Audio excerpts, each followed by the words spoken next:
আমাৰ ছাত্ৰ ছাত্ৰীসকলে তেওঁলোকৰ ওপৰত যিটো পুলিচী নিৰ্যাতন হৈছে, তেওঁলোকৰ বিৰুদ্ধে এফআইআৰ দিছে। গতিকে আমি গোটেই ভাৰতবৰ্ষৰ বিভিন্ন ৰাজ্যত আমি প্ৰতিবাদ কৰিছোঁ। এই মেটাৰটো লৈ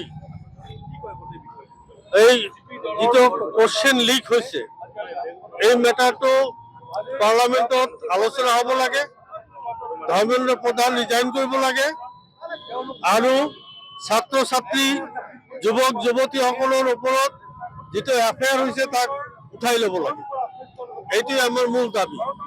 এই তিনিটা দাবীতেই আমি আজি প্ৰতিবাদ কৰিছোঁ। বিজেপি অফিচ ঘেৰাও প্ৰগ্ৰাম আমি লৈছোঁ।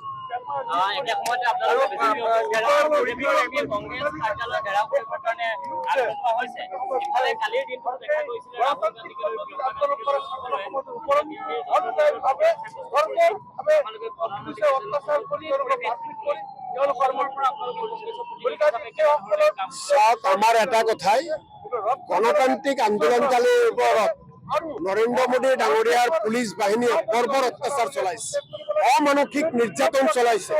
ইয়াৰ জবাব আমাক লাগিব, ইয়াৰ উত্তৰ আমাক লাগিব।